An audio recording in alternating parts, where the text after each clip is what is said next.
When I saw the plane on the phone, I knew that was his plane.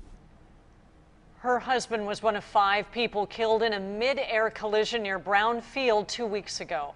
And now she's taking legal action, even suing the pilots who died in the crash. It is the story you'll only see right here on 10 News. And Team 10 investigator Allison Ash is here with the mistakes the wife says took the love of her life. Allison. Yeah, Sophia Palos told me she never believed that the rug could be pulled out from under her family so suddenly.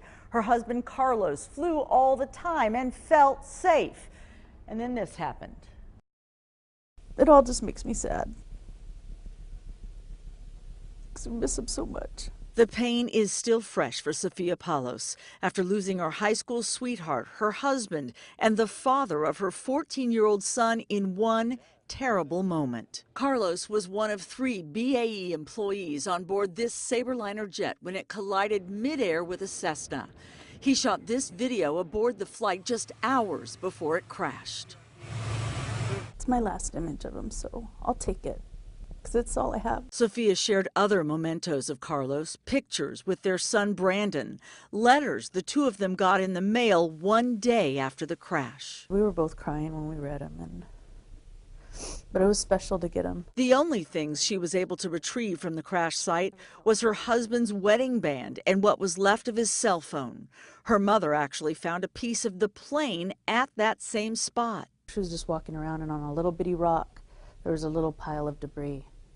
And it smells just like him. Sophia drove to San Diego from her home in Tehachapi to file this lawsuit against the estates of both pilots and others who may have had a hand in the crash. This accident should not have happened. Although the final report isn't in on this crash, attorney Wes Sigmiller says jets and small aircraft in the same airspace is a big problem for general aviation, one that led to 360 deaths last year. And we have one plane taking off and landing and another plane entering the pattern landing.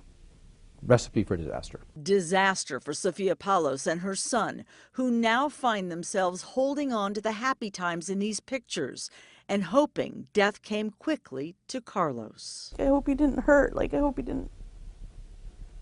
wasn't in pain. And that's something she'll probably never know.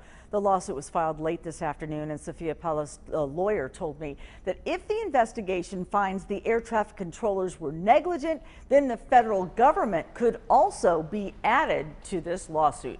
Of course, we'll keep watching this, and we'll let you know what happens. Yeah, kind of a complicated investigation to figure out all these pieces. Right, and then what they do is they go ahead and file it, and they kind of name everybody and then back off as necessary once the true facts are known. We know you'll stay on it. Thank you, Allison.